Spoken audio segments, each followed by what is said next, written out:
الحمد لله وكفى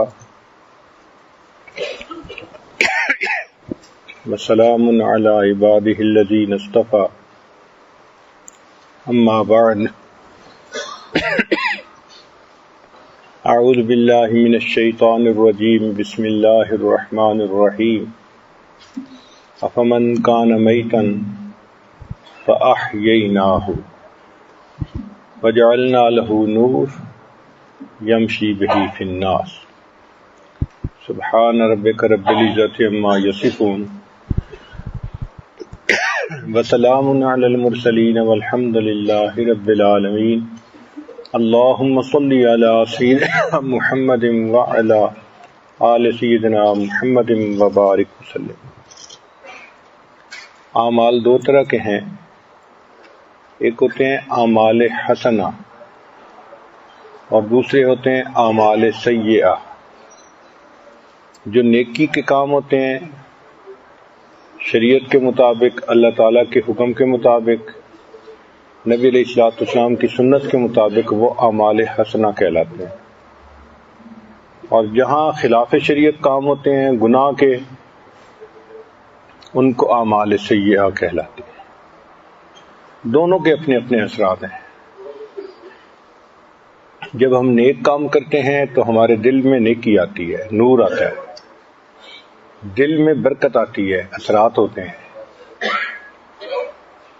اور اگر گناہ کرتے ہیں تو نبی علیہ السلام نے بتلایا کہ آدمی جب گناہ کرتا ہے تو اس کے دل پہ ایک سیاہ داغ لگ جاتا ہے، توبہ کرے تو دھل جاتا ہے، پھر گناہ کرے تو دوسرا داغ لگ جاتا ہے، اور گناہوں پہ گناہ کرتا رہے تو یہ داغ اتنے بڑھ جاتے ہیں کہ دل سیاہ ہو جاتا ہے۔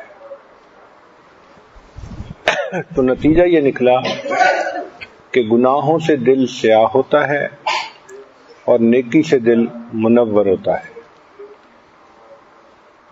یہ جو اعمال ہیں ان کا باطن پہ اثر ہوتا ہے۔ اس کی دلیل یہ ہے، ایک مرتبہ نبی علیہ الصلوۃ والسلام نے نماز ادا فرمائی تو پیچھے ایک صحابی بھی نماز میں شامل ہوئے جن کے وضو میں کوئی کمی تھی، تو نبی علیہ السلام نے سلام پھیر کے فرمایا، کون ہے جس کے وضو کی کمی کی وجہ سے ہماری نماز پہ بھی اثر ہوا؟ تو اس سے پتہ چلتا ہے کہ اگر ساتھ نماز پڑھنے والے کے وضو کی کمی کی وجہ سے محبوب صلی اللہ علیہ وسلم کی تو فراست اتنی تھی، نور اتنا تھا، جیسے مائکروسکوپ میں چھوٹی سی چیز کو بھی دیکھ لیتے ہیں تو محبوب صلی اللہ علیہ وسلم نے اس کو بھانپ لیا، دیکھ لیا۔ تو اگر ہمارے وضو میں کوتاہی کا ساتھ والے پہ اثر ہو سکتا ہے تو اپنے اوپر کتنا اثر ہوتا ہوگا؟ تو اعمال کا اثر ہے۔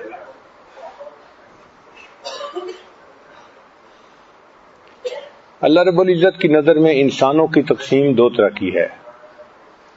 هو الذی خلقکم فمنکم کافر ومنکم مؤمن، وہ ذات جس نے تمہیں پیدا کیا، تم میں سے کچھ ماننے والے ہیں، کچھ نہ ماننے والے ہیں، کچھ مسلمان ہیں اور کچھ کافر ہیں۔ یعنی بندے دو طرح کے ہیں اللہ کی نظر میں، یہ میرے ہیں مجھ پہ ایمان لانے والے، یہ میرے دشمن شیطان کے پجاری ہیں، یہ غیر ہیں۔ تو یہ اللہ کے ہاں بڑی کھلی سی تقسیم ہے۔ چنانچہ اللہ تعالیٰ کو ایمان والوں سے ذاتی محبت ہے، کفر اور کافری سے اللہ تعالیٰ کو ذاتی عداوت ہے۔ ہمیں چاہیے کہ ہم کفر اور کافری والے اعمال سے بھی بچیں اور ان سے محبت کرنے سے بھی بچیں۔ محبت کریں تو اللہ سے کریں۔ یہ جو کفار کے ساتھ محبت ہے اس سے بھی دل میں ظلمت آتی ہے۔ چنانچہ امام ربانی حضرت مجدد ثانی رحمۃ اللہ علیہ کے خادم تھا، ایک دن آپ کی خدمت میں حاضر ہوا، حضرت میرا بڑا بھائی ہے اور بالکل آخری لمحات میں ہے، بیمار ہے، تو اگر آپ تشریف لائیں اور توجہات فرمائیں تو اس کا خاتمہ بہتر ہو جائے گا۔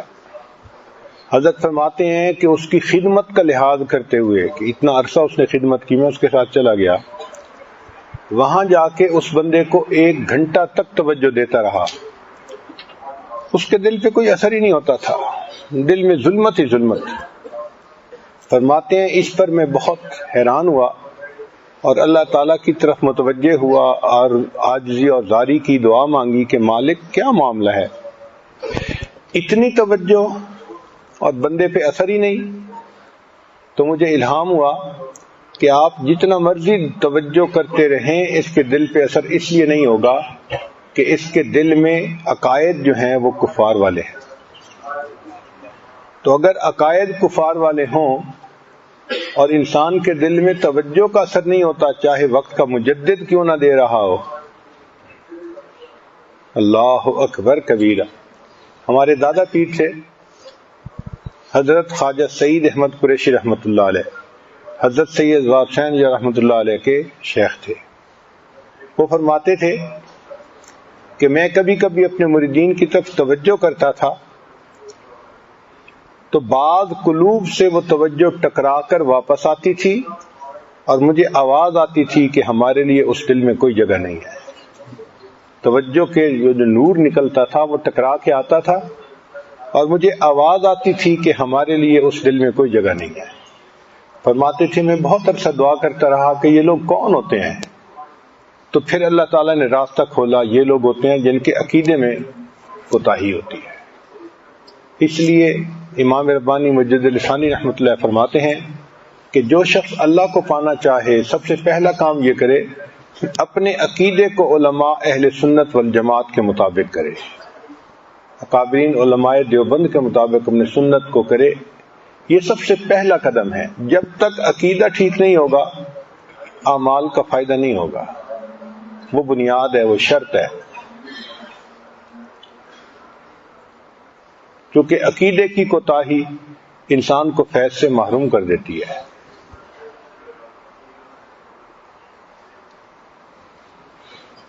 اللہ رب العزت نے کفار کے دلوں میں جو ظلمت ہے قرآن مجید میں اس کی مثال بتائی ہے۔ فرمایا فی بحر اللجی یغشاہ موج من فوقہ موج من فوقہ سحاب، کہ سمندر کے اندر جب ہائی ٹائیڈ ہوتی ہے، وہ لہروں پہ لہریں اٹھ رہی ہوتی ہیں، اس وقت اگر آسمان پہ بادل ہونا تو نیچے ویزیبلٹی 0 ہوتی ہے۔ ایک بندہ فرینچ تھا، جہاز کا کیپٹن تھا، بحری جہاز کا، وہ مسلمان ہو گیا۔ کسی نے پوچھا تو مسلمان کیسے ہو گئے؟ اس نے کہا کہ میرا ایک عربی دوست تھا، اس نے مجھے قرآن پڑھنے کے لیے دے دیا، میں اس کا ترجمہ پڑھ رہا تھا تو اس میں ایک سمندر کی مثال دی ہوئی تھی کہ کفار کے دل میں ایسے اندھیرا ہوتا ہے جیسے اندھیرا کے سمندر میں اس وقت ہوتا ہے جب لہروں پہ لہریں آ رہی ہوتی ہیں اور اوپر بادل ہوتا ہے۔ وہ کہتا ہے میں نے اپنی 45 سالہ زندگی میں چند مرتبہ اس کا تجربہ کیا کہ جب ایسا وقت آتا تھا تو نیچے ویزیبلٹی بالکل 0، حالانکہ سمندر میں آپ نیچے جائیں تو 5-10 میٹر تک ویزیبلٹی کچھ نہ کچھ رہتی ہے، نظر آتا ہے، پھر نیچے جاتے ہوئے 0 ہو جاتی ہے، کافی ڈیپ جا کے۔ لیکن جب یہ موسم ہو تو شروع سے ہی ویزیبلٹی 0 ہو جاتی ہے۔ وہ کہتے ہیں میں نے چونکہ تجربہ کیا ہوا تھا تو اس کو پڑھ کے میں نے کہا ہاں یہ تو ایسا ہوتا ہے۔ پھر میں نے سوچا کہ مسلمانوں کے پیغمبر اسلام نے سمندری سفر کیا ہوگا اور ان کو یہ ایکسپیرینس کرنا پڑا ہوگا، تب ان کو پتہ ہے اس بات کا۔ تو میں نے جب ان کے حالات پڑھے تو پتہ چلا کہ انہوں نے پوری زندگی بحری سفر نہیں کیا۔ اب جس بندے نے پوری زندگی بحری سفر نہ کیا ہو وہ سمندر کی اس خاص کیفیت سے کیسے واقف ہو سکتا ہے؟ تو میرے دل نے مجھے کہا کہ یہ تو وہی بتا سکتا ہے کہ جس کو پروردگار نے علم عطا کیا، اس پر وہ شخص مسلمان ہو گیا۔ تو کافروں کے دل میں اتنا اندھیرا جیسے سمندر میں اس وقت اندھیرا ہوتا ہے جب آسمان پہ بادل ہوتے ہیں اور نیچے لہروں پہ لہریں اٹھ رہی ہوتی ہیں۔ اللہ تعالیٰ ایمان والوں کو دوست رکھتے ہیں، اس لیے اللہ تعالیٰ چاہتے ہیں کہ میرے بندے اندھیرے سے نکل کے روشنی کی طرف آئیں۔ فرمایا اللہ ولی الذین آمنوا یخرجہم من الظلمات الی النور، اللہ ان کو اندھیروں سے نکال کے روشنی کی طرف لاتے ہیں۔ اللہ پسند نہیں فرماتے کہ میرا ایمان والا بندہ اندھیرے میں رہے۔ قرآن پاک کو نازل کرنے کا سبب ہی یہی تھا، الف لام را کتاب انزلناہ الیک لتخرج الناس من الظلمات الی النور۔ اے میرے محبوب صلی اللہ علیہ وسلم، آپ انسانوں کو اندھیروں سے نکال کے روشنی کی طرف لائیے۔ تو قرآن اندھیروں سے نکال کے روشنی کی طرف لانے والی کتاب ہے۔ جب دل میں نور بھر جاتا ہے، ایمان مضبوط ہو جاتا ہے، مومن کا دل منور ہوتا ہے۔ چنانچہ مومن کو اللہ کے ساتھ ایک نسبت ہے کہ اس نے ایمان قبول کر لیا، یہ اللہ کا بندہ بن گیا۔ یہ نسبت بڑی قیمتی چیز ہے، اللہ کے ہاں اس کا بڑا مقام ہے۔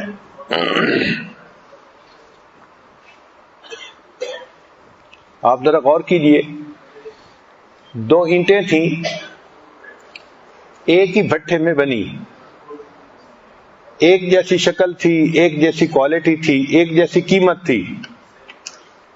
ایک اینٹ کو خریدا گیا اور مسجد کے فرش میں لگا دیا گیا، اور دوسری اینٹ کو خرید کے بیت الخلاء میں لگا دیا گیا۔ دونوں کی نسبت بدل گئی۔ اب جو بیت الخلاء میں ہے وہاں ننگا پاؤں رکھنا پسند نہیں کرتے، اور جو مسجد میں اینٹ لگی وہاں پر پیشانی ٹیک رہے ہوتے ہیں۔ اللہ نے مسجد کی نسبت سے اس اینٹ کا درجہ بڑھا دیا۔ ایک گتا تھا گھر میں پڑا رہتا تھا، کوئی اٹھا کے دائیں رکھتا تھا، کوئی بائیں۔ کسی بندے نے اس کو اٹھا کے جلد والے کو دے دیا کہ بھائی یہ قرآن پاک کی جلد پھٹی ہوئی ہے، یہ گتا لے لو اور ایک نئی جلد بنا دو۔ اس گتے کو جلد میں استعمال کر لیا گیا۔ وہ بے قیمت سا گتا تھا، کوئی ویلیو نہیں تھی اس کی، لیکن جیسے ہی قرآن پاک کے ساتھ اس کی نسبت پکی ہوئی، اب اس گتے کی شان بڑھ گئی۔ فقہا نے لکھا ہے کہ جو بے وضو آدمی ہو وہ قرآن پاک کو بے وضو ہاتھ نہ لگائے۔ تو بھئی جن صفوں پہ لکھا ہوا ہے ان کو ہاتھ نہ لگائے، ان کا نہیں، جو اس کی جلد ہے اس کو بھی ہاتھ نہ لگائے۔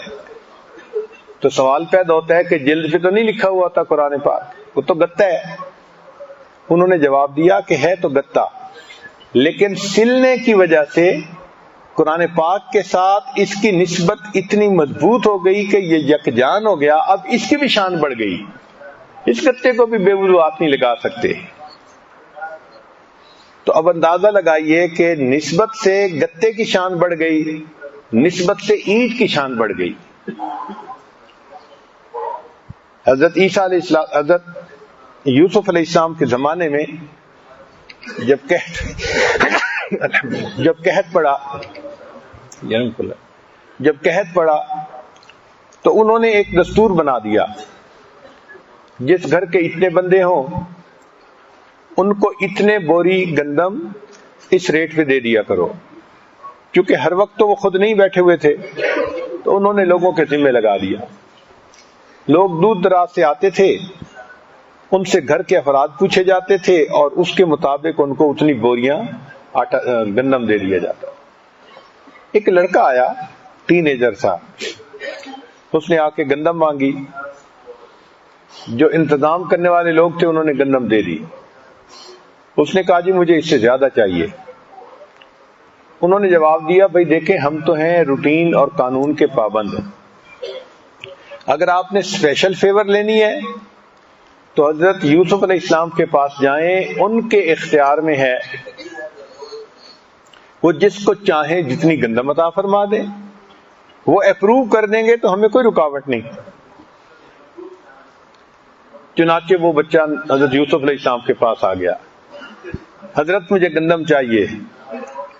بھئی آپ کو ان لوگوں نے نہیں دی؟ جی انہوں نے دی ہے۔ پھر حضرت مجھے اور چاہیے۔ حضرت یوسف علیہ السلام نے دیکھ کے کہ چلو نیکی کے آثار ہیں بچے کے چہرے پہ، تو انہوں نے بھی کچھ گندم دینے کا حکم فرما دیا۔ جب وہ گندم بھی مل گئی تو وہ کہنے لگا مجھے اور چاہیے۔ تو یوسف علیہ السلام نے فرمایا کہ بھائی تجھے انہوں نے بھی گندم دی، میں نے بھی گندم دی، اور ابھی تیرا دل مطمئن نہیں ہو رہا۔ اس پر اس نے کہا کہ حضرت اگر آپ کو پتہ چل جائے نا کہ میں کون ہوں، آپ مجھے بہت زیادہ گندم دیں۔ تو حضرت یوسف علیہ السلام حیران ہوئے، یہ کون ہے جو مجھے کہہ رہا ہے کہ آپ کو پتہ چل جائے، آپ مجھے پہچان لیں تو آپ مجھے بہت گندم دیں۔ تو آپ نے پوچھا بھئی آپ کون ہیں؟ اس نے کہا حضرت جب آپ پر زلیخا نے بہتان لگایا تھا تو جس بچے نے آپ کی پاک دامنی کی گواہی دی تھی وہ بچہ میں ہوں، اب بڑا ہو کے میں جوان ہو گیا ہوں۔ یوسف علیہ السلام نے جب یہ سنا نا تو اتنا پیار آیا، اس بچے نے میری گواہی دی تھی پاک دامنی کی۔ آپ نے اس کو پیار بھی کیا اور حکم دیا کہ اتنا ہی گندم اس کو دیں، بلکہ اس کو گھر پہنچا کے آئیں، گندم بھی گھر پہنچائیں شاہی سواریوں پہ۔ اب اس بچے کو بہت گندم مل گئی اور سواریاں بھی مل گئی، تو وہ وہاں سے خوشی خوشی رخصت ہوا۔ جب چلا گیا تو اللہ رب العزت نے الہام فرمایا، میرے پیارے یوسف علیہ السلام اس بچے کا آپ نے بہت اکرام کیا۔ عرض کیا یا اللہ یہ وہ بچہ ہے جس نے میری پاک دامنی کی گواہی دی تھی بچپن میں، جب یہ میرے پاس آیا میرے دل نے کہا کہ میں اس کو اتنا دوں جو میں دے سکتا ہوں۔ رب کریم نے وحی نازل فرمائی، اے میرے یوسف علیہ السلام پھر گواہ رہنا، جس نے آپ کی پاک دامنی کی گواہی دی، جب وہ آپ کے پاس آیا آپ نے اسے اتنا دیا جو آپ دے سکتے تھے۔ میں پروردگار یہ کہہ رہا ہوں کہ جس بندے نے دنیا میں میری وحدانیت کی گواہی دی، وہ جب قیامت کے دن میرے پاس آئے گا پھر میں اسے اتنا دوں گا جو میری شان کے مطابق ہوگا۔ اس لیے اس دنیا میں انسان ایمان اختیار کر لے، حاصل کر لے، یہ بہت بڑی نعمت ہے۔ اللہ سے ایک نسبت ہو جاتی ہے بندگی کی کہ وہ ہمارا رب ہے، ہم اس کے بندے ہیں، اور یہ نسبت ہی قیامت کے دن کام آئے گی۔ قرآن مجید میں حضرت عیسیٰ علیہ السلام سے جب پوچھا جائے گا کیا آپ نے قوم کو کہا تھا کہ اللہ کے ساتھ شریک بنائیں، تو آپ فرمائیں گے یا اللہ میں نے تو نہیں کہا تھا۔ پھر آخر پر کہیں گے ان تعذبہم فانہم عبادک، اے اللہ اگر آپ ان کو عذاب دیں گے تو آپ ہی کے تو بندے ہیں۔ تو مفسرین نے لکھا کہ عیسیٰ علیہ السلام جانتے تھے کہ اللہ کو نسبت بتائی جائے گی تو اللہ اس کی لاج رکھیں گے۔ یہ نہیں کہا کہ اگر آپ ان کو عذاب دیں گے تو یہ میری امت ہے، یہ بھی تو کہہ سکتے تھے نا، نہیں، اگر آپ عذاب دیں گے فإنہم عبادک، بدلہ بندے تو تیرے ہی ہے، اور اگر آپ ان کو معاف کر دیں گے تو آپ بڑے معاف کرنے والے ہیں۔ اسی لیے جب حضرت موسیٰ علیہ السلام کو طور سے واپس آئے، قوم کو دیکھا کہ وہ بچڑے کی پوجا کر رہی ہے تو بڑا غصہ آیا، طبیعت میں جلال آیا، تو اپنے بھائی ہارون علیہ السلام سے خفا ہونے لگے اور ان کی داڑھی پکڑی کہ آپ نے قوم کو کیوں نہیں منع کیا کہ اللہ کے ساتھ کسی کو شریک نہ ٹھہرائیں۔ ایک نبی علیہ السلام کے دل میں کتنا دکھ ہوتا ہوگا اپنی قوم کو شرک میں مبتلا دیکھ کے، اس غم میں اپنے بھائی کی داڑھی پکڑ لی۔ اب اس پر ہارون علیہ السلام یوں بھی کہہ سکتے تھے میرا بھائی آپ ایسا نہ کریں، انہوں نے کہا یبن امہ، اے میری ماں کے بیٹے، لا تأخذ بلحیتی ولا براسی، میری داڑھی کو نہ پکڑیے، میرے بالوں کو نہ پکڑیے، میں نے تو ان کو بڑا منع کیا تھا، انہوں نے میری بات نہیں مانی۔ تو حضرت ہارون علیہ السلام نے بھی نسبت کو استعمال کیا، کسی کو بھائی کہیں تو اس کا ایک الگ حساب ہے، نام لے کے پکارے اس کا الگ حساب ہے، تو نسبت کے اثرات ہوتے ہیں۔ اللہ رب العزت نے ایمان والوں سے ان کے مال اور جان کو خرید لیا ہے جنت کے بدلے میں۔ قرآن مجید میں فرمایا ان اللہ اشتری من المؤمنین انفسهم واموالهم بان لهم الجنہ، اللہ نے ایمان والوں سے ان کے نفوس کو، جانوں کو اور ان کے مالوں کو جنت کے بدلے خرید لیا۔ اچھا یہاں یہ نہیں کہا کہ اللہ نے مومنوں کی جان اور مال کے بدلے جنت کو بیچ دیا، یہ بھی تو کہہ سکتے تھے نا، یہ نہیں کہا جنت کے بدلے مومن کے جان مال کو خرید لیا۔ مفسرین نے بہت پیارا نقطہ لکھا، وہ فرماتے ہیں کہ انسان بیچتا ہے یا تو اس کو بہت ضرورت ہوتی ہے تو ضرورت مند اپنی چیز کو بیچتا ہے، پیسے دینے تھے تو پلاٹ بیچ کے پیسے دے دیے، تو ضرورت کی وجہ سے انسان چیز کو بیچتا ہے، یا پھر بہت پروفٹ کی امید ہوتی ہے تب انسان اپنی چیز کو بیچتا ہے۔ پلاٹ خریدا تھا 15,000 کا ایکڑ، اب وہ 200,000 کا ایکڑ بیچ رہا ہے تو بیچ دیا۔ اللہ تعالیٰ کے لیے یہ دونوں چیزیں نہیں ہیں، نہ اللہ تعالیٰ کو کوئی مجبوری ہے کہ جنت کو بیچیں، نہ اللہ تعالیٰ کے خزانوں میں کوئی کمی ہے کہ وہ زیادہ پروفٹ کی امید پر کوئی چیز بیچے، لہذا بیچنے کی بات تو ممکن ہی نہیں، وہ تو پاسبلٹی ہے ہی نہیں۔ تو اللہ تعالیٰ نے دوسرے انداز اختیار کیا کہ اللہ نے جنت کے بدلے مومنوں سے ان کے جان اور مال کو خرید لیا ہے۔ اب جب جان اور مال خرید لیا تو یہ ہمارا تو نہیں ہے نا، یہ تو اب اللہ کا ہو گیا۔ یہاں پر مفسرین نے ایک عجیب نقطہ لکھا ہے کہ آدمی کے پاس جب بھی گنجائش ہوتی ہے نا، وہ سب سے پہلے اپنا گھر خریدتا ہے، سب سے پہلے اپنا گھر خریدتا ہے۔ کوئی کرائے پہ رہتا ہو، اس کی کوشش ہوتی ہے کہ میں پیسے سیو کروں اور اپنا گھر خریدوں، جب بھی موقع ملے تو گھر پہلے خریدتا ہے۔ تو مفسرین نے لکھا کہ اللہ تعالیٰ اگر خریدنا چاہتے تھے تو مومن کا دل اللہ کا گھر ہے، اللہ نے اس کا تذکرہ تو نہیں کیا کہ میں نے مومن سے دل خرید لیا، یہ میرا گھر ہے، جان اور مال کا تذکرہ کر دیا۔ یہ کیا معاملہ ہے؟ انہوں نے اس کا جواب دیا کہ اصل بات یہ تھی کہ مومن کا دل اللہ نے اپنے لیے وقف کر لیا ہے، اور جو وقف کی جائیداد ہوتی ہے اس کو پھر آگے نہیں بیچا جا سکتا، تو اللہ نے فرمایا دل تو ہے ہی میرے لیے وقف، اس کے بعد تمہارے پاس مال اور جان تھا، میں نے جنت کے بدلے اس کو بھی خرید لیا، تم سارے میرے ہو گئے، ہم سارے کے سارے اللہ کے ہیں، ہماری جان بھی اللہ کی، ہمارا مال بھی اللہ کا، تو ہمیں اللہ سے نسبت ہے، وہ ہمارا رب ہے، ہمارا پروردگار ہے۔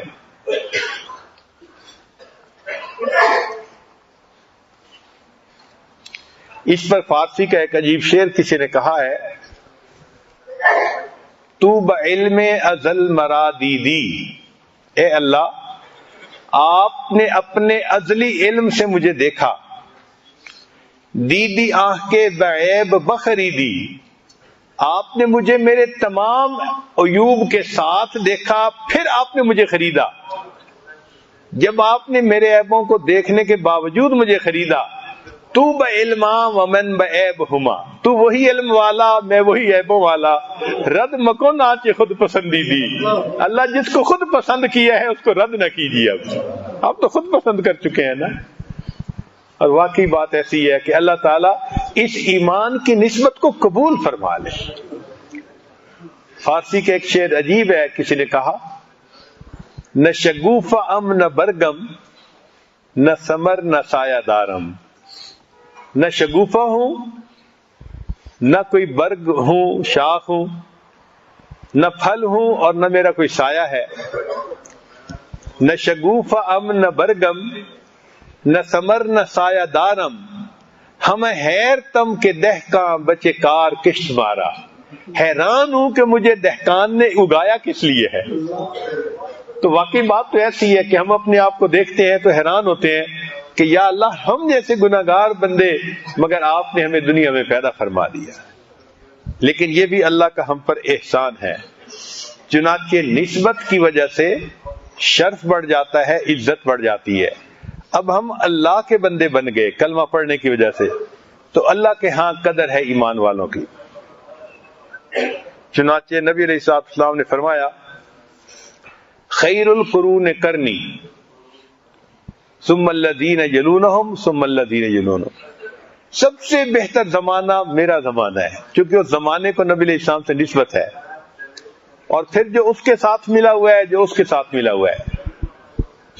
ایک حدیث فرمایا خیر امتی کرنی ثم الذین یلونہم ثم الذین یلونہم، تو کرنی کا لفظ فرمایا. تو بہترین زمانہ کون سا؟ جو اللہ کے محبوب صلی اللہ علیہ وسلم کا زمانہ. اس لیے اللہ نے قرآن مجید میں اس زمانے کی قسم کھائی. مفسرین نے لکھا، اللہ فرماتے ہیں والعصر، قسم ہے زمانے کی. تو یہ کون سا زمانہ ہے؟ جس زمانے میں اللہ کے محبوب صلی اللہ علیہ وسلم دنیا میں رونق افروز تھے، یہ وہ زمانہ. اور اللہ نے اپنے محبوب صلی اللہ علیہ وسلم کی عمر کی قسم کھائی، لعمرک، اے میرے محبوب مجھے آپ کی عمر کی قسم. اور اللہ نے محبوب صلی اللہ علیہ وسلم جس شہر میں رہتے تھے اس شہر کی قسم کھائی، لا اقسم بہذا البلد وانت حل بہذا البلد. تو محبت کا اندازہ ہوتا ہے کہ اللہ محبوب کی عمر کی قسمیں کھاتے ہیں، اللہ تعالیٰ محبوب صلی اللہ علیہ وسلم کے اس زمانے کی قسم کھاتے ہیں، ان کے شہر کی قسم کھاتے ہیں.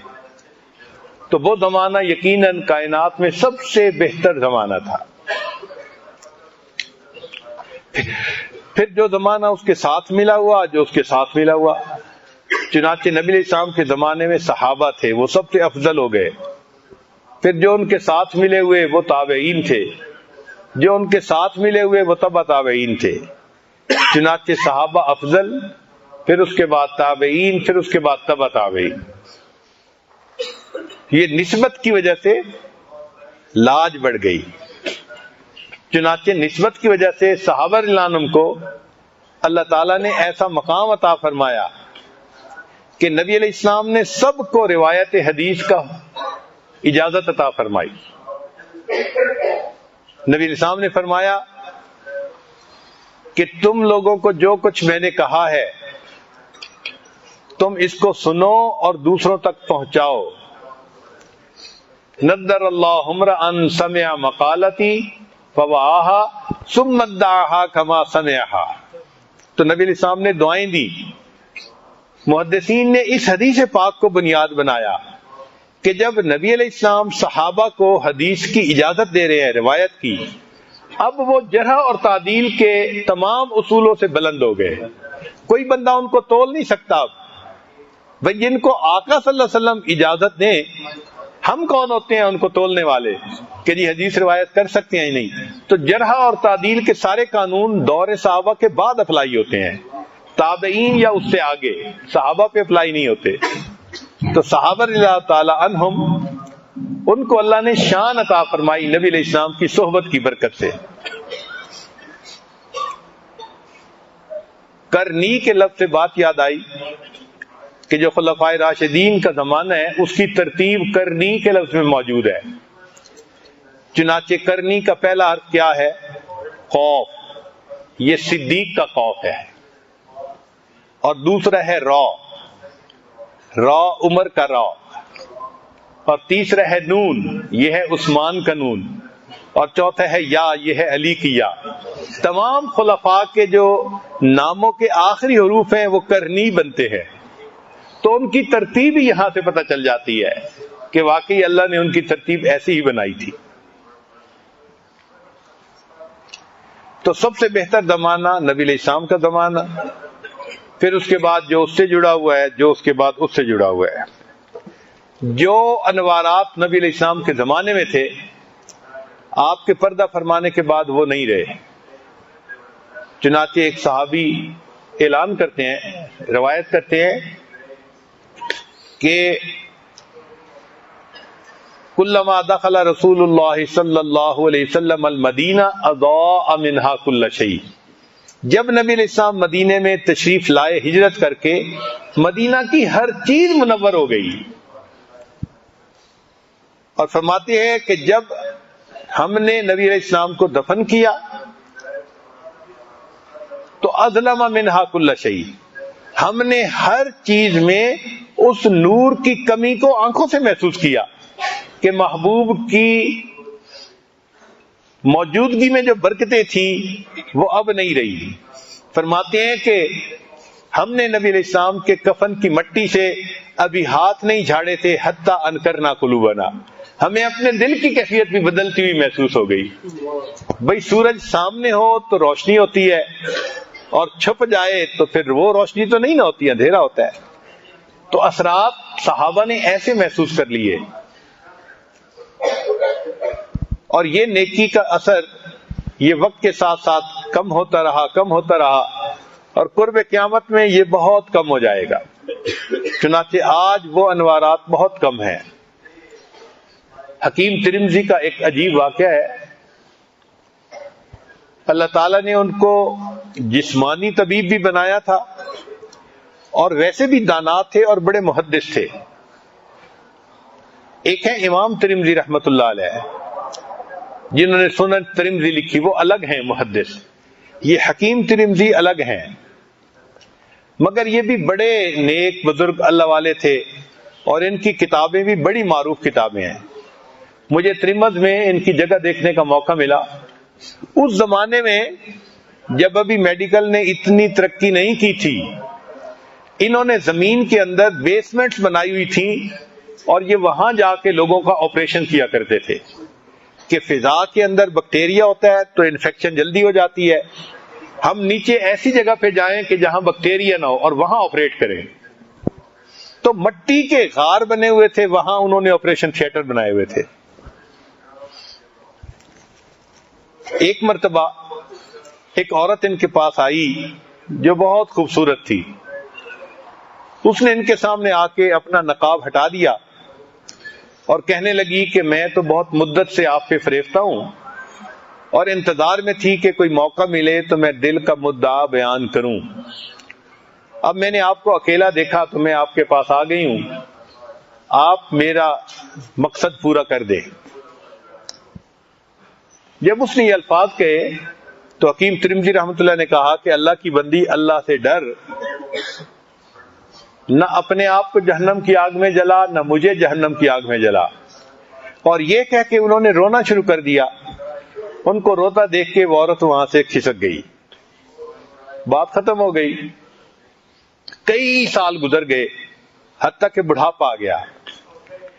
ایک دن وضو کر رہے تھے، وضو کرتے ہوئے دل میں اچانک ایک خیال آیا کہ جب میں بھرپور جوان تھا، ایک عورت نے مجھے گناہ کی دعوت دی تھی، وہ اس قدر خوبصورت تھی، اگر میں اس وقت اس کی بات مان لیتا تو بعد میں توبہ کر لیتا، اللہ معاف کر دیتے۔ یہ خیال آنے کے بعد ان پہ عجیب گریہ کی کیفیت طاری ہوئی، بہت روئے، یا اللہ جب جوانی تھی تو تقوی اتنا تھا کہ میں نے اس خیال کے بارے میں سوچا بھی نہ اور اس کو بھگا دیا، اور اب جب میں بال سفید کر بیٹھا تو کیا میں اپنا دل سے آ کر بیٹھا کہ اب میرا دل اتنا ظلمت والا کہ دل میں خیال آ رہا ہے اگر اس وقت اس کا مطالبہ پورا کر دیتا تو کیا تھا، میں اب توبہ کر لیتا۔ بہت روئے، بہت روئے، روتے روتے آنکھ لگ گئی۔ کہتے ہیں کہ حکیم صاحب کو خواب میں نبی علیہ السلام کی زیارت نصیب ہوئی تو اللہ کے محبوب صلی اللہ علیہ وسلم نے پوچھا آپ اتنا کیوں رو رہے ہیں؟ تو عرض کیا کہ اے اللہ کے حبیب صلی اللہ علیہ وسلم، جب بھرپور جوانی تھی، شہوت کا زمانہ تھا، اس وقت میرے دل میں اللہ کا خوف اتنا تھا کہ عورت نے گناہ کی دعوت دی اور میں نے اس پر سوچا بھی نہیں، فوراً انکار کر دیا، اور اب جب میں بوڑھا ہو گیا ہوں، میرے بال سفید ہو گئے، تو کیا میں دل اتنا سیاہ کر بیٹھا کہ اب مجھے خیال آ رہا ہے کہ میں اس کی بات مان لیتا، پھر بے شک اس پر توبہ کر لیتا۔ نبی علیہ السلام نے فرمایا کہ نہیں، بات ایسی نہیں ہے کہ تمہارا دل سیاہ نہیں ہوا، بلکہ فرق یہ ہے کہ جب تمہاری جوانی تھی اس زمانے کو میرے زمانے کے ساتھ قرب تھا، اس میں نور زیادہ تھا، اور اب اتنے سال گزر چکے، اب بودھ ہو گیا، اب وہ نور نہیں رہا، اس وجہ سے تمہیں خیال آ گیا۔ تو جب ظلمت ہوتی ہے تو پھر گناہوں کی طرف میلان بڑھ جاتا ہے۔ اس لیے ہمارے اکابر نسبت کا بڑا خیال کرتے تھے۔ چنانچہ ایک بزرگ سے جب دسترخوان پہ بیٹھتے، پہلے باسی روٹی کھاتے، بعد میں تازی روٹی کھاتے۔ کسی نے کہا کہ حضرت یہ ترتیب الٹی کیوں ہے؟ لوگ پہلے تازی روٹی کھاتے ہیں پھر بعد میں باسی بھی کھا لیتے ہیں۔ ان کا وجہ یہ ہے کہ باسی روٹی کو نبی علیہ السلام کے زمانے سے قرب ہوتا ہے، وہ پہلے پکی تھی، اس لیے دسترخوان پہ مجھے اس کی کشش زیادہ ہوتی ہے، میں پہلے اسے کھاتا ہوں اور بعد میں تازہ روٹی کو کھاتا ہوں۔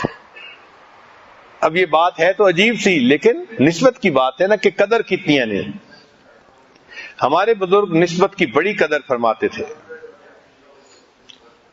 چنانچہ حضرت عمر رضی اللہ تعالیٰ عنہ نسبت کی بہت قدر کرتے تھے۔ ایک مرتبہ انہوں نے بیت المال سے تنخواہ متعین کرنی تھی، روزینہ جس کو کہتے ہیں، تو انہوں نے بیٹے عبداللہ ابن عمر کی تنخواہ تھوڑی رکھی اور اسامہ رضی اللہ عنہ کی تنخواہ زیادہ رکھی۔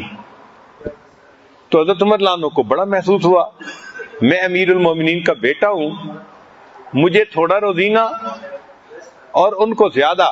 تو انہوں نے آ کے پوچھا، ابا جی میرے اندر کوئی غلطی ہے، کوتاہی ہے کہ آپ نے میری تنخواہ کم رکھی اور اس کی زیادہ رکھی؟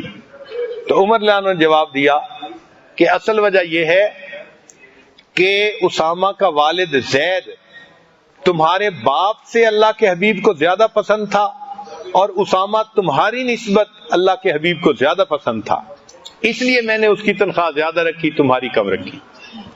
یعنی تنخواہوں کے متعین کرنے میں بھی وہ نسبت کا لحاظ رکھتے تھے کہ نسبت ہے اس چیز کو۔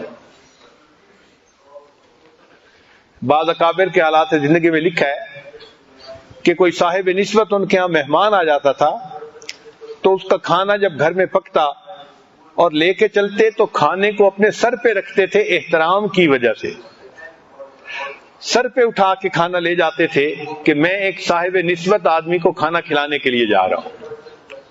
چنانچہ ایک صاحب نسبت تھے، انہوں نے کسی بیمار کی بیمار پرسی کرنی تھی، سوچا کہ میں کیا لے کے جاؤں، تو کوئی اور چیز تو تھی نہیں، لکڑیوں کا گٹھڑ پڑا تھا، وہی اٹھا کے لے گئے کہ یہی میں ہدیے میں پیش کر دوں گا۔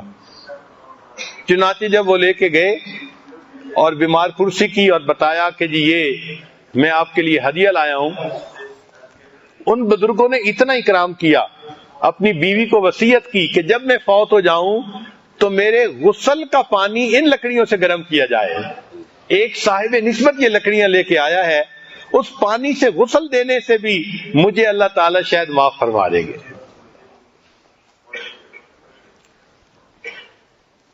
چنانچہ ایک پہلوان تھا جو شاہی پہلوان تھا، یعنی اس کا سارا خرچہ بادشاہ دیتا تھا، اور وہ پہلوان رستم زماں تھا اپنے وقت میں۔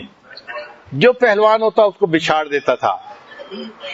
کشتی کے زمانہ تھا، بعض جگہوں پہ مختلف گیموں کا رواج ہوتا ہے، جیسے آج کل فٹ بال کا رواج ہے، فلاں رواج ہے، کئی جگہوں پہ کرکٹ کا رواج ہے۔ اس زمانے میں کشتی کا رواج تھا اور بادشاہ پہلوانوں کی کشتیاں کرواتا تھا، مقابلے خود دیکھا کرتا تھا، جو بڑے مقابلے ہوتے تھے۔ یہ شاہی پہلوان جو تھا، اس کا اعلان تھا کہ کوئی بندہ میرے ساتھ کشتی کے لیے آئے، میں تیار ہوں۔ جو بندہ اس کے ساتھ کشتی کرتا، یہ شاہی پہلوان اس پہ غالب آ جاتا، اس کو پچھاڑ دیتا۔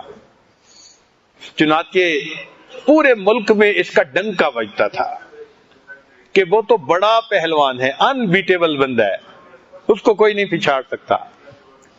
اللہ کی شان دیکھیں، اس وقت ایک آدمی تھا جو سادات میں سے تھا، غریب تھا، اکیلا تھا، گھر کی عورتوں کو سپورٹ کرنے کے لیے، اور کمزوری کی وجہ سے وہ مزدوری بھی نہیں کر سکتا تھا۔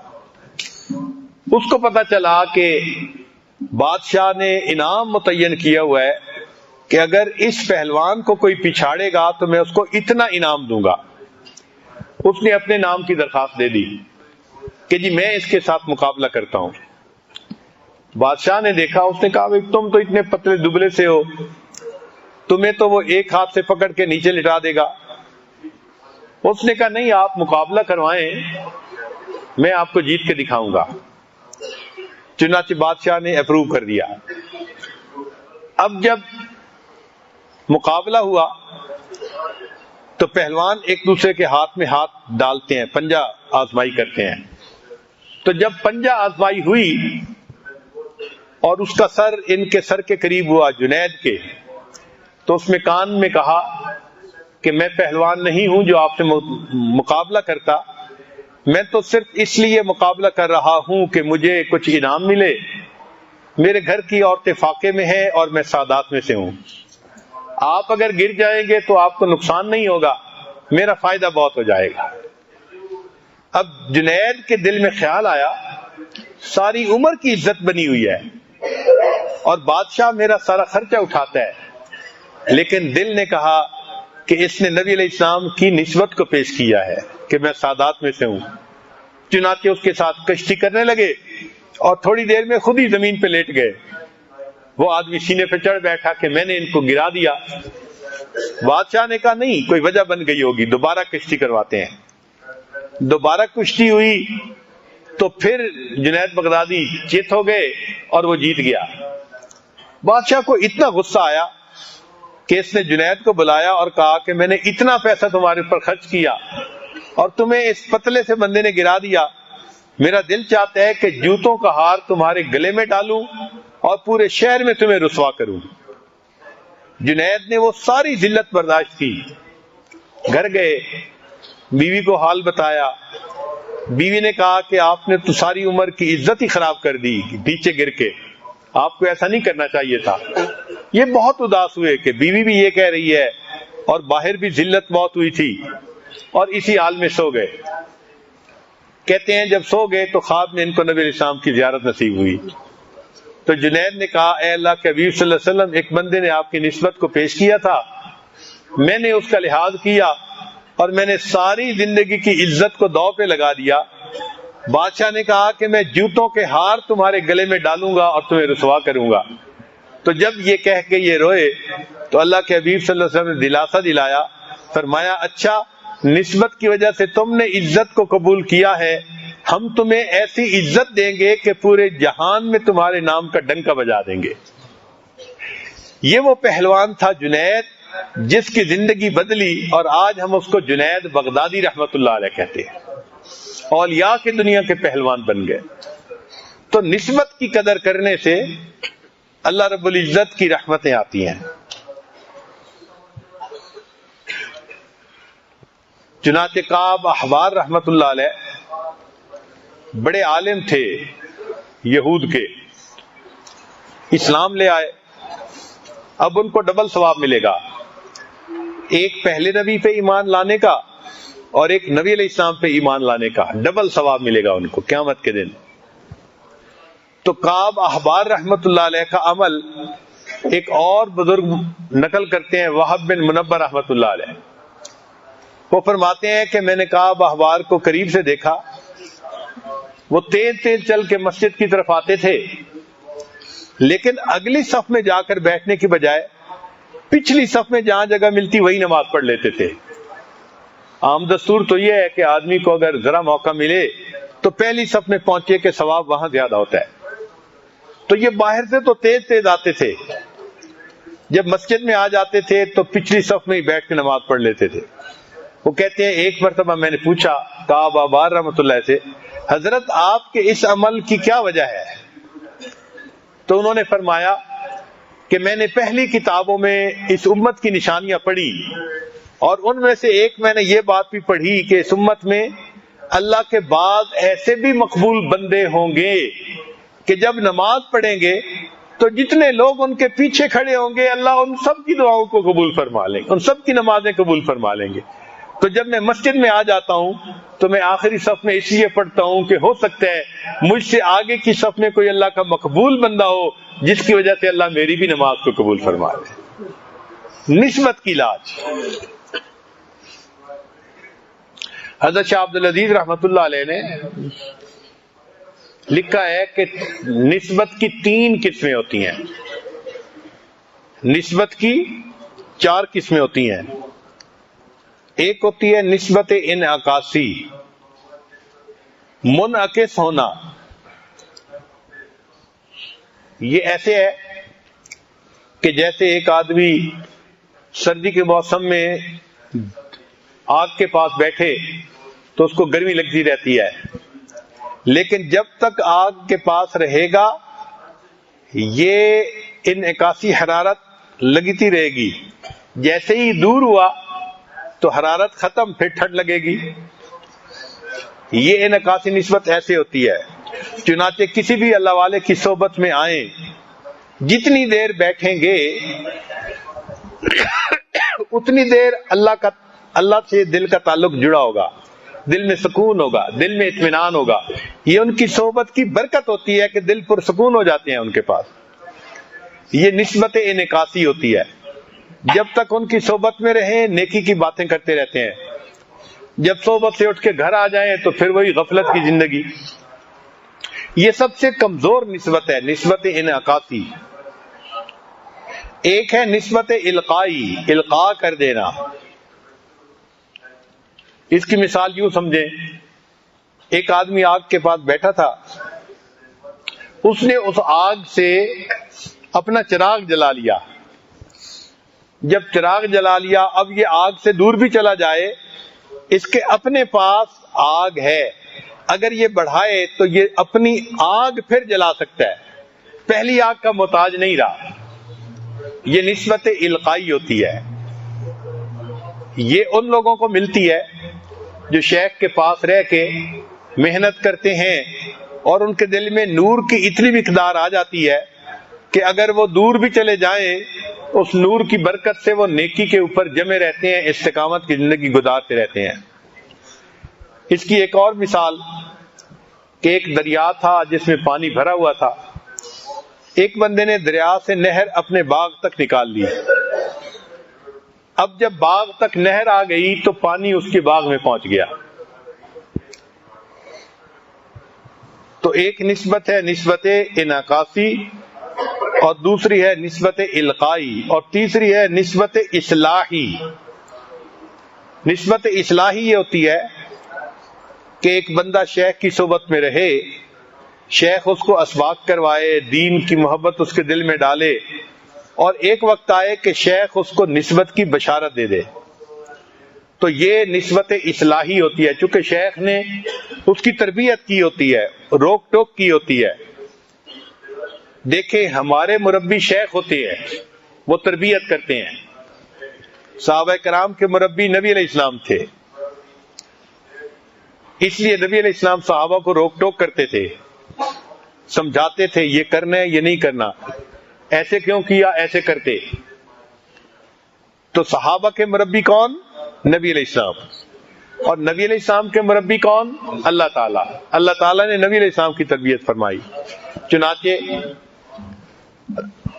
قرآن مجید میں اللہ تعالیٰ نے کئی مرتبہ اپنے محبوب صلی اللہ علیہ وسلم کو لیما کے لفظ سے خطاب فرمایا ہے۔ لیما کا مطلب ہوتا ہے کیوں، اور کیوں تربیت کے لیے ہوتا ہے کہ کسی بات پہ نکیر کرنی ہوتی ہے، سمجھانا ہوتا ہے۔ تو یہ لیما کا لفظ بتاتا ہے کہ اللہ تعالیٰ نے اپنے حبیب صلی اللہ علیہ وسلم کی تربیت فرمائی، مگر فرق یہ ہے کہ لیما کا لفظ نبی علیہ السلام کے لیے بھی استعمال ہوا اور ایمان والوں کے لیے بھی۔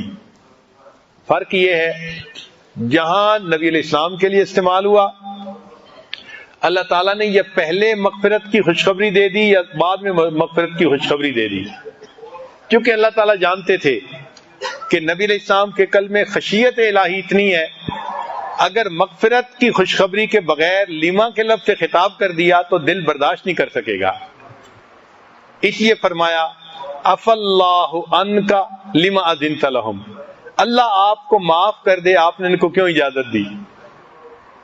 ایک جگہ فرمایا یا ایھا النبی لما تحرم ما احل اللہ لک تبتغی مرضات ازواجک واللہ غفور الرحیم۔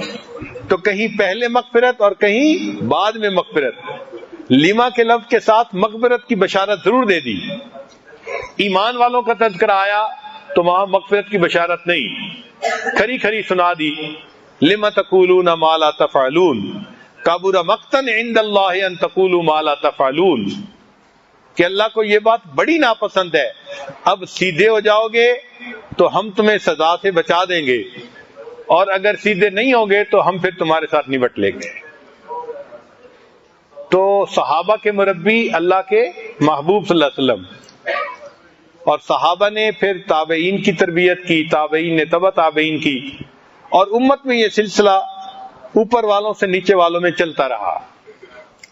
چنانچہ آج بھی خانقاہوں میں یہی عمل ہوتا ہے، لوگ اللہ کا نام سیکھنے کے لیے آتے ہیں اور مشائخ ان کی طبیعتیں صاف کرتے ہیں، ان کو اس طرح سے ڈیل کرتے ہیں کہ ان کی زندگی سے گناہ نکل جاتے ہیں، نیکی آ جاتی ہے۔ چنانچہ کوئی بندہ کبیرہ گناہ میں پڑا ہوا ان کی محفل میں آتا ہے، 5 وقت نمازی بن جاتا ہے۔ جو گناہوں کے راستے میں بڑے بڑے سٹار بنے ہوتے ہیں وہ سچی توبہ کر کے نیکوکار بن جاتے ہیں۔ تو ان کی صحبت میں اگر وقت گزارا جائے اور پھر وہ کسی کو نسبت کی بشارت دے تو یہ نسبت اصلاحی کہلاتی ہے۔ انہوں نے اصلاح کی، تربیت کی، سمجھایا، زندگی گزارنا سکھایا۔ اور اس کی یہ مثال ہے جو پہلے دی کہ ایک دریا ہے، پانی سے بھرا ہوا ہے، ایک بندے نے نہر اپنے باغ تک بنا لی، اب اس کے باغ میں پانی کی کمی نہیں ہو سکتی، جب تک دریا میں پانی ہے نہر میں پانی رہے گا۔ تو جس کو نسبت مل گئی اب اس کے اپنے دل میں نور آ جاتا ہے، پھر وہ اس نور کو آگے بھی تقسیم کر سکتا ہے۔ اب اس کے باغ کی نہر سے اگر ساتھ کے باغ والے فائدہ لیں تو پانی ان کو بھی مل سکتا ہے۔ ہمارے مشائخ نے اس نسبت اصلاحی کے لیے بعض لوگوں کو سفر میں اپنے ساتھ رکھا، بعض کو خدمت کا کام دیا، بہت عجیب و غریب مثالیں ہیں۔ چنانچہ حضرت حاجی امداد اللہ مہاجر مکی رحمۃ اللہ نے حضرت گنگوئی رحمۃ اللہ علیہ کو اپنے پاس رکھا 1 مہینہ اور ان کی تربیت فرمائی، پھر ان کو اجازت دی۔ حضرت اقدس تھانوی رحمۃ اللہ علیہ اپنے پاس لوگوں کو رکھتے تھے اپنی مسجد میں، اور کچھ عرصے کے بعد ان کو نسبت کی بشارت دے کے بھیج دیا کرتے تھے۔ ایک واقعہ ہمارے حضرت مرشد عالم رحمۃ اللہ علیہ اپنی بیان میں سنایا کرتے تھے۔ ہمارے ہاں ایک علاقہ ہے جس کو سون سکیسر کہتے ہیں، یہ پہاڑیاں ہیں چاروں طرف اور درمیان میں کھلی وادی ہے، بڑی کھلی، تو وہاں کا علاقہ سارا سال موسم بہار کی طرح رہتا ہے، اور وہاں کے لوگ بڑے صحت مند، عقل مند اور سمجھدار، بلکہ کہنے والوں نے کہا کہ 50% جو فوج میں بڑے بڑے کرنل جنرل بنتے ہیں یہ اس علاقے کے لوگ ہوتے ہیں، ان کا براٹ اپ ایسا اچھا ہوتا ہے۔ ہمارے حضرت مرشد عالم رحمت اللہ علیہ اسی علاقے سے تھے، چنانچہ آپ کے گاؤں کا نام تھا کرڈی۔ اس عاجز کو حضرت کی خدمت میں وہاں جانے کا موقع نصیب ہوا۔ کرڈی سے چند میل کے فاصلے پہ ایک اور جگہ تھی جس کا نام تھا ڈیپ شریف۔ ہمارے حضرت خواجہ سراج الدین رحمت اللہ علیہ جو خواجہ فضل علی قریشی رحمت اللہ علیہ کے شیخ تھے، یہ جگہ ان کی تھی، اصل ان کی جگہ تھی موسیٰ دئی شریف، مگر اس علاقے میں گرمی بہت تھی۔ جب گرمیوں کا موسم آتا تھا تو لوگوں کے لیے اس علاقے میں رہنا مشکل ہوتا تھا۔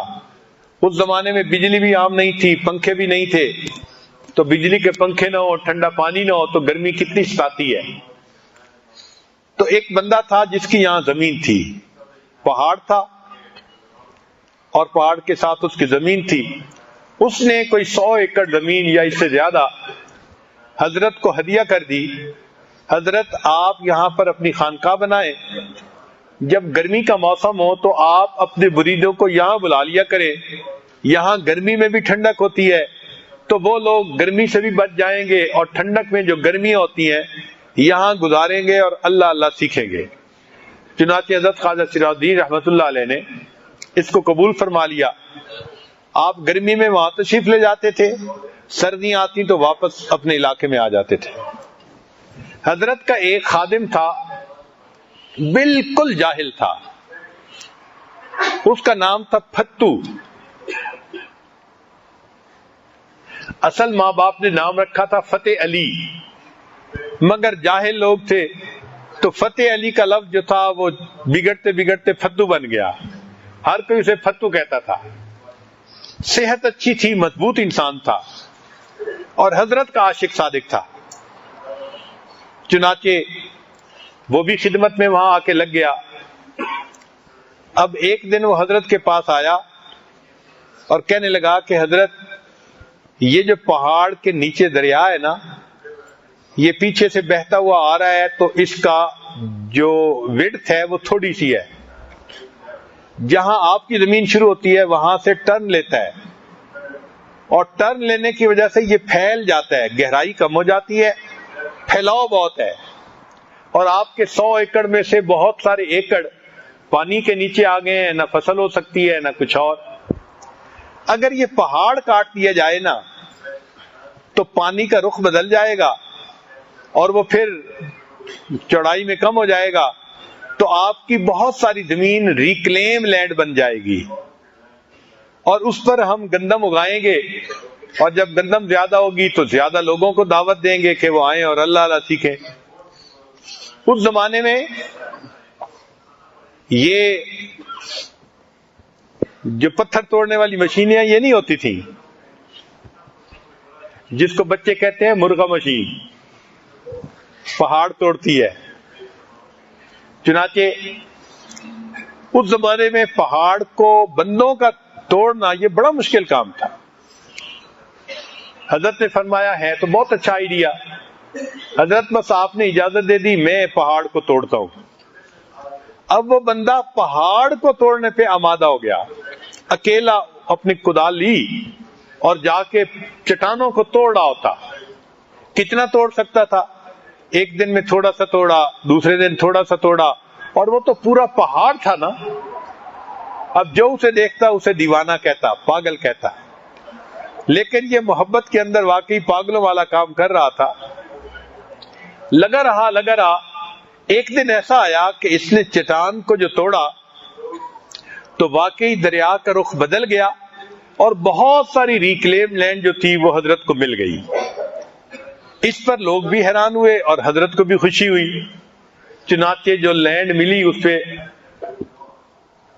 گندم کی فصل کی جاتی تھی، اور چونکہ گندم زیادہ ہوتی تھی تو اب جو آنے والے لوگ تھے ان کو زیادہ دعوت دی گئی، جی آپ آئیں۔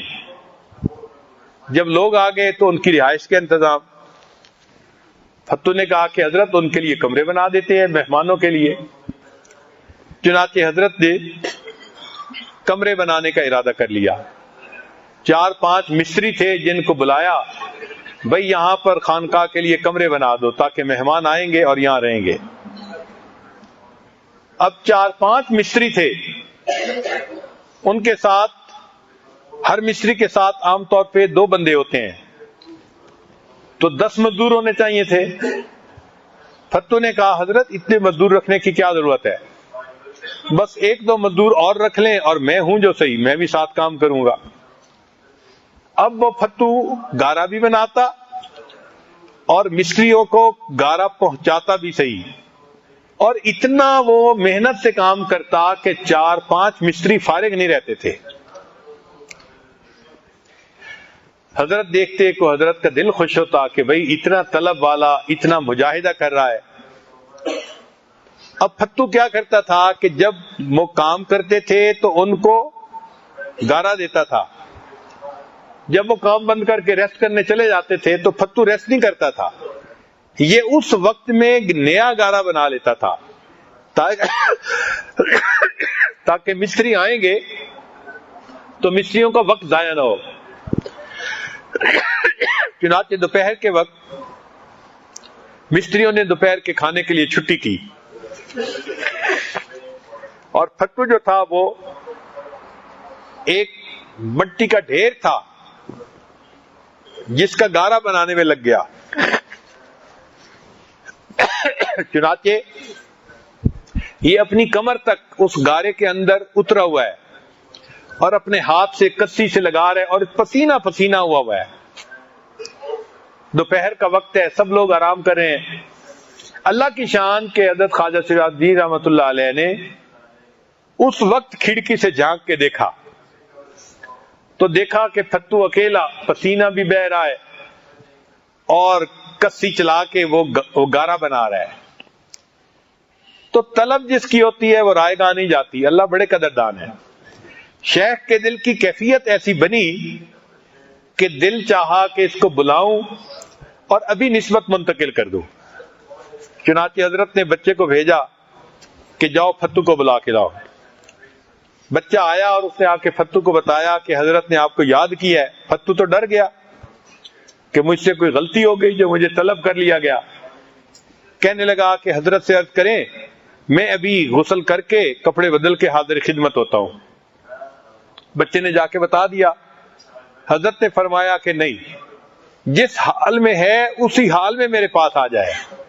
بچہ دوبارہ آیا کہ حضرت فرما رہے ہیں جس حال میں ہو اسی حال میں آ جاؤ۔ چنانچہ فتو حضرت کے پاس آیا، کمر تک نیچے سارا کیچڑ ہی کیچڑ لگا ہوا تھا اور اوپر پسینہ تھا۔ جیسے ہی حضرت کے سامنے آیا، خواجہ سراج الدین رحمت اللہ علیہ نے اس کو بلا کے اپنے سینے سے لگایا اور اس کو اجازت خلافت عطا فرما دی۔ اب جب خلافت دے دی تو فتو رونے لگا، حضرت میں تو قرآن بھی نہیں پڑھا ہوا، مجھے تو نماز بھی یاد ہے، تو پتہ نہیں اس میں کتنی غلطیاں ہوں گی، میں اس کام کے کہاں قابل۔ حضرت فرمائیں قابل ہو یا نہیں، مجھے تو اوپر سے اشارہ ہوا ہے، لہذا میں نے امانت کو آگے تقسیم کرنا ہے، میں اس کا پابند ہوں۔ لو جی، فتو کو اجازت مل گئی۔ اللہ کی شان کہ دل میں تو اس کے محبت تھی نا، اب جب اس کو خلافت مل گئی تو لوگوں نے بھی عزت کرنی شروع کر دی، اور وہ جب اللہ کی بات کرتا تھا نا تو اس کی بات میں محبت ٹپکتی تھی۔ یہ اللہ والے جو ہوتے ہیں نا، جب اللہ کے متعلق گفتگو کرتے ہیں تو ان کی گفتگو سے اللہ تعالیٰ کے ساتھ ان کی محبت کا اندازہ ہوتا ہے۔ اللہ کی محبت کے ٹاپک پہ بولنا کوئی آسان کام نہیں ہے۔ کہے نا کسی خطیب کو کہ تقریر کرے، 5 منٹ سے زیادہ بیٹھ کے بیان کرنا مشکل ہو جائے گا۔ یہ وہ بندہ بول سکتا ہے جس کے اپنے دل میں آگ لگی ہوئی ہو۔ چنانچہ فتو جس سے بات کرتا، اخلاص سے بات کرتا، اس کے دل پہ اثر ہوتا۔ دیہات کے لوگوں نے اس سے بیعت کرنی شروع کر دی۔ اب جب بیعت کرنی شروع کر دی تو جو مرید تھے وہ اپنے پیر کو فتو تو نہیں بلا سکتے تھے، انہوں نے اپنے پیر کو فتح علی بلانا شروع کر دیا، اور کچھ علماء بھی بیعت ہو گئے تو علماء نے ان کو سائیں فتح علی کہنا شروع کر دیا۔ بھئی کس سے بیعت ہے؟ جی سائیں فتح علی سے بیعت ہے ہماری۔ اب اللہ کی شان کے لوگوں کا رجوع اتنا ہوا کہ بڑے بڑے علماء ان کے پاس آتے، بیٹھتے، اور وہ کہتے ہیں کہ ان کے پاس بیٹھنے سے دل کی کیفیت بدل جاتی ہے، ہمیں بیعت کرنے میں کیا رکاوٹ ہے؟ عالم نہیں تو کیا ہوا، جو نعمت ہے ہم وہ تو ان سے لینا۔ چنانچہ بڑے بڑے علماء اور مفتی حضرات ان سے بیعت کیا کرتے تھے۔ ہمارے اندر مرشد عالم رحمۃ اللہ فرمانے لگے، ایک سال سائیں فتح علی حج پر گئے تو حضرت فرماتے ہیں کہ مکہ مکرمہ میں ایک مدرسہ تھا جہاں بڑے بڑے علماء جاتے تھے اور اس مدرسے میں ہی قیام فرماتے تھے۔ تو فرماتے ہیں اس سال انڈیا اور پاکستان بنگلہ دیش کے کوئی 600 بڑے بڑے اکابر علماء تھے، مشاہیر علماء جو اس مدرسے میں تھے۔ حضرت فرماتے ہیں میں نے اپنی آنکھوں سے دیکھا، سب کے لیے زمین کے اوپر گدے بچھائے گئے اور بستر لگائے گئے، اور ان کے درمیان میں ایک چارپائی بچھائی گئی اور اس چارپائی پر سائیں فتح علی کو سلایا گیا۔ 600 علماء مشاہیر کے درمیان سائیں فتح علی کو چارپائی پہ سلایا گیا۔ اللہ نے پھر ان کو وہ عزت عطا فرمائی۔ تو حضرت یہ واقعہ سنانے کے بعد حضرت مرشد عالم رحمۃ اللہ فرماتے تھے میں بھی فتو ہوں۔ یہ تو حضرت کی عاجزی تھی، فرماتے تھے میں بھی فتو ہوں۔ تو بھائی یہ نسبت اصلاحی محنت سے، مجاہدہ سے، شیخ کی صحبت میں رہنے سے انسان کو ملتی ہے۔ ایک ہے نسبت اتحادی۔ نسبت اتحادی یہ ہے کہ ایک بندے کو شیخ کے ساتھ ایسی کامل محبت ہو کہ جو کچھ شیخ کے پاس فیض ہے وہ سارا مرید کے اندر منتقل ہو جائے۔ اس کی دلیل نبی علیہ السلام نے ارشاد فرمایا ما صب اللہ فی صدری الا وقد سببتہ فی صدر ابی بکر، اللہ نے میرے سینے میں جو ڈالا میں نے اسے ابو بکر کے سینے میں ڈال دیا ہے۔ تو یہ نسبت اتحادی تھی ابو بکر صدیق لانو کو۔ بعد میں بھی اس کی مثالیں ملتی ہیں۔ حضرت خواجہ باقی باللہ رحمۃ اللہ علیہ کا ایک خادم تھا جو روٹیاں پکاتا تھا۔ ایک رات مہمان آ گئے، بارش بھی تھی، موسم بھی خراب تھا، اور حضرت حیران تھے کہ مہمان بے وقت آئے ہیں، ان کو ہم کھانا کیسے پیش کریں گے؟ اتنے میں وہ کھانا لے کے حاضر ہو گیا، حضرت مہمانوں کے لیے کھانا لایا ہوں۔ حضرت کے دل بڑا خوش ہوا، اور یہ شیخ کے دل کی خوشی ہوتی ہے۔ اللہ نے ایسی کیفیت طاری کر دی کہ حضرت نے ان سے بلا کے پوچھا کہ بتاؤ کیا چاہتے ہو؟ وہ کوئی سمجھدار بندہ تھا، کہنے لگا حضرت مجھے اپنے جیسا بنا دے، حضرت مجھے اپنے جیسا بنا دے۔ خواجہ باقی باللہ رحمۃ اللہ نے اسے سینے سے لگایا، اور فیض اتنا منتقل ہوا کہ جو حضرت کے دل کی کیفیت تھی وہی اس کے دل کی کیفیت ہو گئی۔ لیکن چونکہ یہ کیفیات اس کی محنت نہیں تھی، اچانک مل گئی تھی، اس بندے سے برداشت مشکل تھا۔ کہتے ہیں کہ 3 دن کے بعد وہ آدمی فوت ہو گیا۔ یہ واقعہ کتابوں میں لکھا ہوا ہے۔ اس پہ کئی نوجوان بڑے حیران ہوتے ہیں کہ جی اس کو نسبت ملی اور 3 دن کے بعد فوت ہو گیا۔ اور میں اپنے دوستوں کو کہتا ہوں، اللہ کے بندو، وہ نسبت ہمیں مل جائے، ہم اگلے لمحے مرنے کے لیے تیار ہیں۔ یہ کوئی معمولی بات ہے؟ خواجہ باقی باللہ رحمۃ اللہ کے دل کی کیفیت نصیب ہو گئی، زندگی کا مقصد پورا ہو گیا۔ تو سیدنا صدیق اکبر رضی اللہ تعالیٰ عنہ کو نبی علیہ الصلوۃ والسلام کے ساتھ نسبت اتحادی تھی، کامل محبت تھی ان کو۔ عشق میں سب صحابہ سے ان کا قدم آگے بڑھ گیا۔ اسی لیے قرآن مجید کی آیت نازل ہوئی جس میں اللہ نے ان کی معیت کبریٰ کی خوشخبری عطا فرمائی۔ فرمایا ان اللہ معنا، اللہ ہمارے ساتھ ہے۔ تو جب نبی علیہ الصلوۃ والسلام نے یہ فرمایا تو صدیق اکبر ساتھ تھے، تو اللہ ساتھ تھے ان کے، ثالث ثلاثہ، 3 میں سے اللہ تیسرا تھا۔ تو ان کو نبی علیہ السلام سے معیت کبریٰ حاصل ہو گئی۔ چنانچہ صدیق اکبر نبی علیہ السلام کے ساتھ بالکل اس طرح تھے جیسے 2 انگلیاں ساتھ ہوتی ہیں۔ بعض کاموں میں نبی علیہ السلام پہلے تھے، ابو بکر دوسرے نمبر پہ، اور بعض کاموں میں ابو بکر پہلے نمبر پہ تو نبی علیہ السلام دوسرے نمبر پہ۔ آپ حیران ہوں گے، عام حالات میں تو نبی علیہ السلام پہلے تھے اور ابو بکر دوسرے نمبر پہ، اسلام لانے میں نبی علیہ السلام پہلے، ابو بکر دوسرے نمبر پہ۔ لیکن جب حج کا حکم ہوا تو نبی علیہ السلام نے پہلے سال 9 ہجری میں سیدنا ابو بکر صدیق لانو کو امیر حج بنا کے بھیجا۔ تو امیر حج بن کر حج کرنے کی سعادت میں پہل کس کو حاصل ہوئی؟ ابو بکر صدیق کو، اور اس سے اگلے سال نبی علیہ السلام خود امیر حج بن کے تشریف لے گئے۔ تو کہیں وہ پہلے تو یہ ساتھ، کہیں یہ پہلے تو وہ ساتھ۔ ساری زندگی نبی علیہ السلام امام رہے اور سیدنا صدیق اکبر ان کے پیچھے مقتدی رہے۔ لیکن جب نبی علیہ السلام کی پردہ فرمانے کے وقت قریب بیماری آئی تو اس میں ایک ایسا وقت آیا کہ نبی علیہ السلام نے صدیق اکبر کو حکم دیا کہ آپ مسلمانوں کی امامت کروائیں۔ نبی علیہ السلام نے متعین کیا، چنانچہ 2 رکعت صدیق اکبر نے پڑھائی، پہلے لوگوں نے پڑھی، پھر اس کے بعد نبی علیہ السلام تشریف لائے تو نبی علیہ السلام نے باقی 2 رکعت پڑھائی، ابو بکر صدیق نے ان کے پیچھے پڑھی۔ تو آدھی نماز انہوں نے پڑھائی اور آدھی نماز انہوں نے پڑھائی۔ یہ ہے نسبت معیت کبریٰ کی۔ امام ربانی مجدد ثانی رحمۃ اللہ نے لکھا ہے کہ اللہ تعالیٰ نے نبی علیہ السلام کے جسم اطہر کو جس مٹی سے بنایا تھا وہ مٹی بچ گئی تھی، تو پھر اس مٹی سے ابو بکر کے جسم کو بنا دیا گیا، پھر وہ بچ گئی تو اس مٹی سے حضرت عمر لانو کے جسم کو بنا دیا۔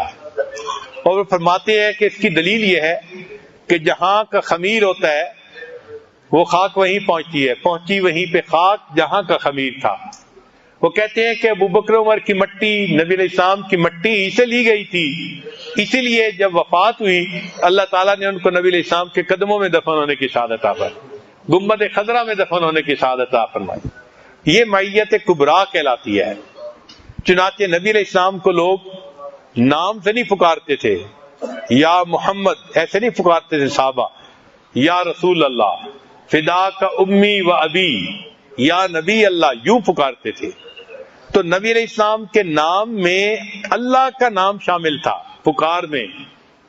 اگر ذاتی نام پکارتے پھر تو اللہ کا نام ساتھ شامل نہ ہوتا، لیکن رسول اللہ کہنے سے ان کے نام کے ساتھ اللہ کا نام بھی شامل۔ تو اللہ کے ساتھ نسبت ایسی تھی ان حضرات کی کہ معیت کبریٰ تھی ہمیشہ کے لیے، ان اللہ معنا۔ اور جب نبی علیہ السلام نے پردہ فرما لیا اور صدیق اکبر و خلیفہ بنے تو لوگ ان کو بھی ابو بکر کے نام سے نہیں پکارتے تھے، بلکہ کہتے تھے اے خلیفۃ رسول اللہ، اے رسول اللہ کے خلیفہ۔ یعنی ابو بکر کا جو نام پکارا جاتا تھا اس میں بھی اللہ کا نام آتا تھا۔ ایسی نسبت اللہ کے ساتھ تھی کہ جو ہمیشہ کے لیے پکی ہو گئی۔ یہ معیت کبریٰ کہلاتی ہے۔ چنانچہ تقریباً 40 باتیں ایسی ہیں جو اس عاجز نے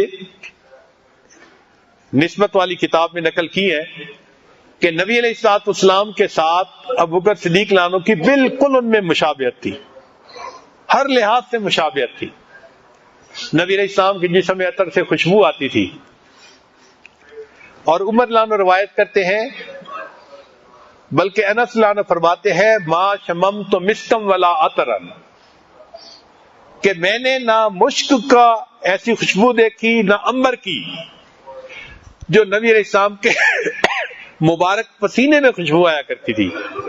اور وہی عمر لانو روایت کرتے ہیں کہ کان ریح ابی بکر اطیب من ریح المسک، کہ ابوبکر صدیق لانو کے پسینے کی خوشبو مشک کی خوشبو سے زیادہ بہتر ہوتی تھی۔ تو ان کے جسم سے بھی خوشبو اور ان کے جسم سے بھی خوشبو آتی تھی۔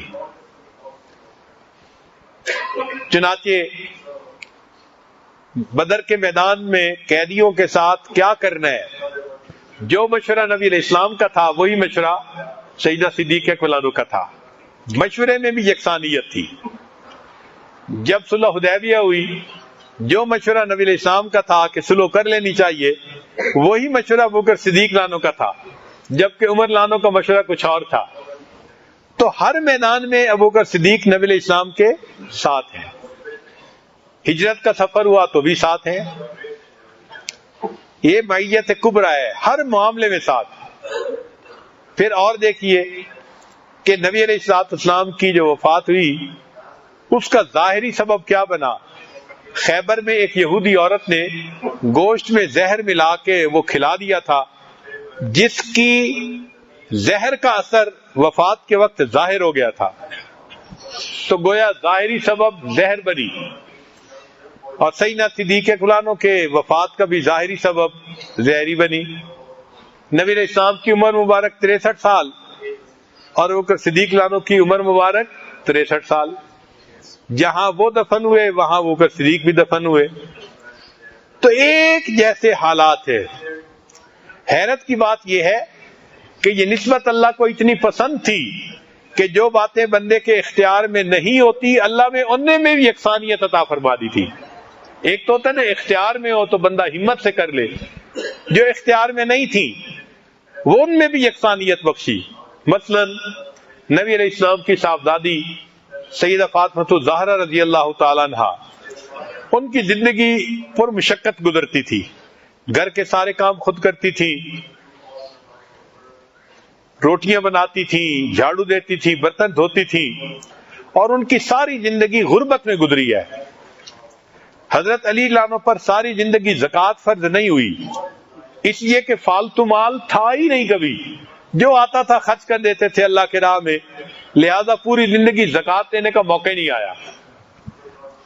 ایک مرتبہ فاطمہ الزہرا کو حضرت علی عنہ نے کہا کہ دیکھیں بہت ساری باندیاں آئی ہیں، غلام آئے ہیں، اور نبی علیہ السلام اس کو لوگوں میں تقسیم کر رہے ہیں، موقع ہے آپ جائیں اور آپ جا کے کہیں کہ ابا حضور میں اکیلی ہوں گھر میں، 2 بچے ہیں, مجھے بھی ہیلپ کی ضرورت ہے, تو کوئی بات نہیں مجھے بھی دے دیجیے, آسانی ہو جائے گی. تو فاطمہ الزہرا رضی اللہ تعالیٰ عنہ آئی اور انہوں نے جا کے یہ ساری تفصیل بتائی کہ میں اکیلی ہوں, گھر کے کام بھی کرنے پڑتے ہیں, گھوڑے اور اونٹ جو رکھے ہیں ان کو چارہ بھی میں ڈالتی ہوں, تو میں تھک جاتی ہوں, مجھے ہیلپ چاہیے. تو نبی علیہ السلام نے فرمایا کہ تم ہیلپ چاہتی ہو یا میں تمہیں کوئی ایسی چیز بتاؤں جو اس سے بھی بہتر ہے؟ اے اللہ کے وسلم وہ چیز بتائیں جو بہتر ہے. فرمایا ہر نماز کے بعد 33 مرتبہ سبحان اللہ, 33 مرتبہ الحمدللہ, 34 مرتبہ اللہ اکبر یہ پڑھ لیا کرو, تمہیں جنت میں اس کے بڑے انعامات ملیں گے. اس لیے ان تسبیحات کو تسبیحات فاطمہ کہا جاتا ہے کہ نبی علیہ السلام نے اپنی لاڈلی بیٹی کو عطا فرمائے تھے, اور آج جو بندہ تسبیحات پڑھتا ہے سیدہ فاطمہ الزہرا عنہا کو اس کا ثواب ملتا ہے. تو نبی علیہ السلام کی صاحبزادی کی جو عمر تھی, زندگی تھی, وہ بہت غربت والی تھی, اور یہی حال ابوبکر صدیق لانو کا تھا.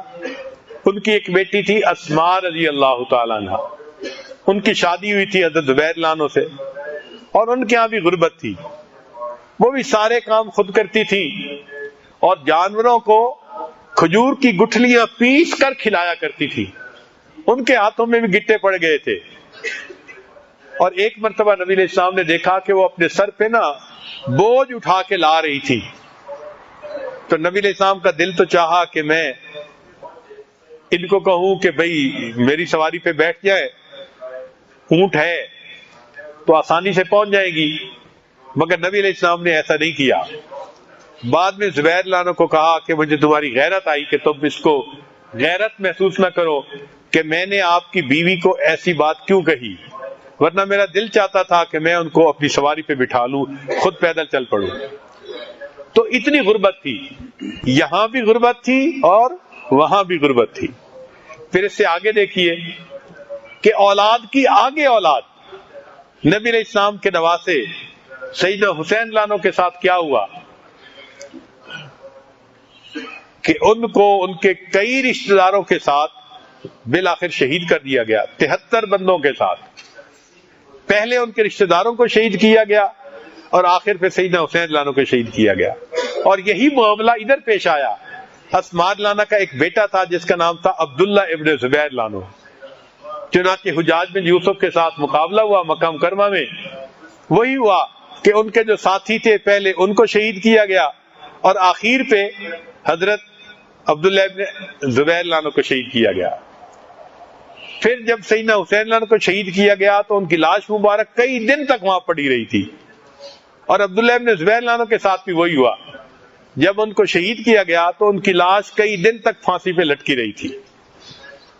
تو اپنے حالات تو ایک جیسے تھے ہی صحیح, یہ نسبت ایسی اتحادی تھی کہ اولاد کے حالات بھی ایک جیسے اور اولاد کی آگے اولاد کے حالات بھی ایک جیسے تھے. اس کو نسبت اتحادی کہتے ہیں. چنانچہ یہ 4 طرح کی نسبتیں ہیں جو مشائخ سے منتقل ہوتی ہیں. اللہ تعالی ہمارے اوپر بھی رحمت فرمائے اور ہمارے دلوں میں بھی نسبت کا نور عطا فرمائے. مشائخ نے 3 باتیں لکھی ہیں کہ نسبت حاصل کرنے کے لیے 3 خاص نقطے آپ سمجھیں کہ یہ تمام بیانات کا خلاصہ ہے. پہلی بات کہ جو نسبت پانے کا متمنی ہو اس کو بھوک کا مجاہدہ کرنا پڑے گا. روزے رکھے, کم کھائے, بھوک کا مجاہدہ کیے بغیر نفس مٹتا نہیں ہے, نفس کی اصلاح نہیں ہوتی. تو پہلا ہے بھوکا رہنا, دوسرا ہے گناہوں سے بچنا کہ اپنے علم اور ارادے سے گناہ نہ کرے, نہ آنکھ غلط دیکھے, نہ زبان غلط بولے, نہ دل دماغ شرمگاہ سے کوئی گناہ ہو. تو گناہوں سے اپنے جسم کو بچا. اور تیسری بات کہ کسی دوسرے کو تکلیف نہ پہنچائے, کسی کا دل نہ دکھائے. جس بندے میں یہ 3 باتیں کامل آ جاتی ہیں اس کے لیے نسبت کا نور حاصل کرنا آسان ہو جاتا ہے.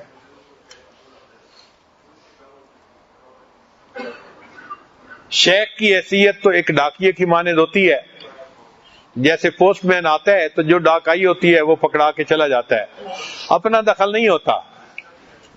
اب اس پوسٹ کے اندر کوئی میگزین بھی ہو سکتا ہے، کسی کا گفٹ بھی ہو سکتا ہے، اور کسی کا بھیجا ہوا چیک بھی ہو سکتا ہے۔